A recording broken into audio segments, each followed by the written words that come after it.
Hello friends, তোমরা কেমন আছো? আশা করি সকলেই খুব ভালো আছো। আবার চলে এলাম নতুন একটা মিনি ব্লগ নিয়ে তোমাদের সাথে শেয়ার করতে।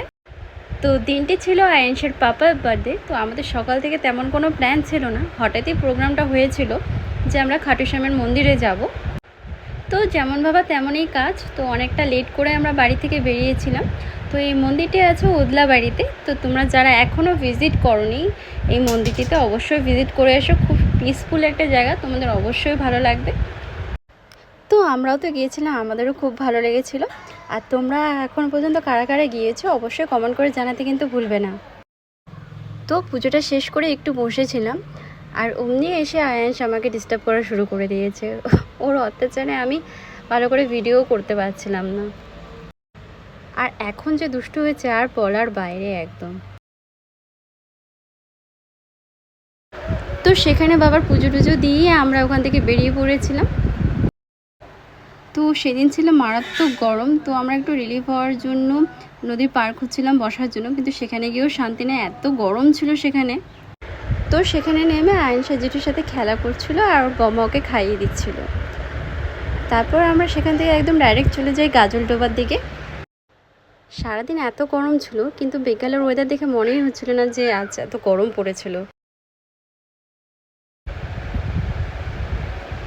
তারপর আমরা একটা খালি স্টল দেখে বসে পড়েছিলাম বিকালের এত সুন্দর ওয়েদারটা এনজয় করার জন্য।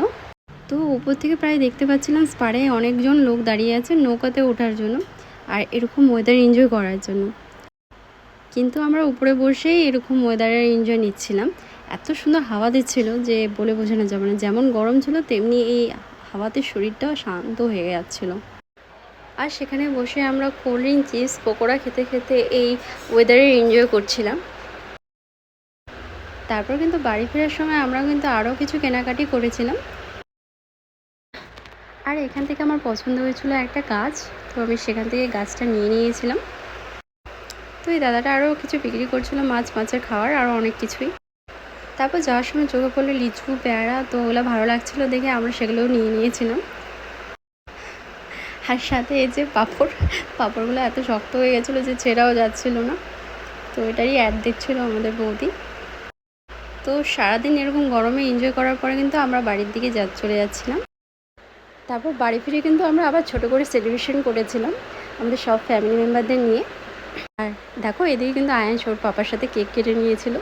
তো ভিডিওটি আজকে এখানেই শেষ করছি, দেখা হচ্ছে পরের নেক্সট ভিডিওতে। ততক্ষণ যেন সব ভালো থাকবে, সুস্থ থাকবে, টাটা।